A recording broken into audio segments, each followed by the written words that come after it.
infirmière, excusez-moi. En fait, mon enfant vient de revenir du bloc et là, je sens qu'elle est gênée, elle a mal, je ne comprends pas. Est-ce que vous pouvez m'aider, s'il vous plaît? Ok, déjà. Ok. Alors, maman, qu'est-ce qui se passe? Alors, en fait, là, elle est revenue et puis là, je comprends qu'elle n'est pas comme d'habitude, en fait. Elle a l'air gênée et tout ça. Je pense qu'elle a mal. Est-ce que vous pouvez m'aider? Ok, d'accord. Alors, maman, est-ce que tu sais qu'il existe des échelles d'évaluation de la douleur pour les enfants? Eh bien non, je savais pas justement, mais elle parle même pas là, C'est bien ça, il existe des échelles qu'on peut utiliser pour les tout petits comme elle. D'accord. Donc à ce moment-là, on regarde le faciès, le comportement et tout. Oui. Et si tu veux, on va remplir la grille ensemble. Comme ça, même à la maison, je pourrais la reproduire. D'accord. Ok, alors on va d'abord regarder son visage.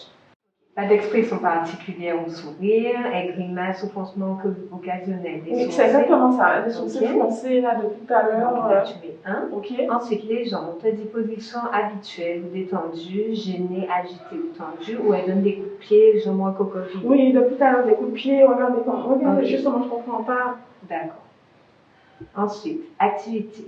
Alors, elle est allongée calmement en position habituelle, bouge facilement, elle se tortille, se balance d'avant en arrière, ou elle est figée, ou elle se saute. Oui, elle est figée, elle ne joue même pas ses jouets, elle est là. Ensuite, les cris. On ne te dit pas de cris, des gémissements, des pleurs, des plaintes occasionnelles. Elle pleure constamment, elle hurle. Non, rien du tout, j'entends même pas sa voix. D'accord, pas de cris. Et consolabilité. Donc, on te dit qu'elle est détendue, elle est contente, elle est rassurée occasionnellement par ton toucher, tes étreintes ou tes paroles. Justement, c'est ce que je fais. Voilà. Okay. Je la rassure, je donne le téléphone.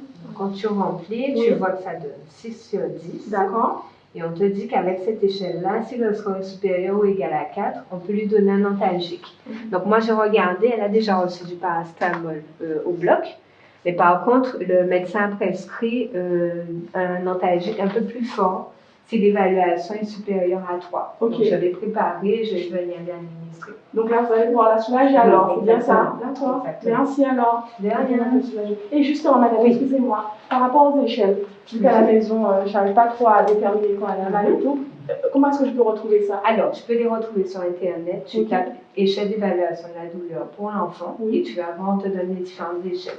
Si tu veux, je te montre déjà celle-là, l'auto-évaluation. Donc, c'est des échelles que les grands surtout peuvent utiliser pour évaluer leur douleur.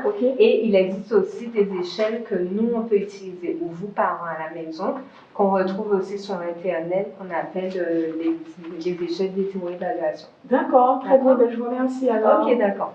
Si tu as besoin de plus de renseignements, je suis là. D'accord. Alors, échelle d'évaluation de la douleur en pédiatrie. Ok. Différentes échelles. Ah, c'est ce qu'on va faire en plus. D'accord. Je vais pouvoir faire soulager.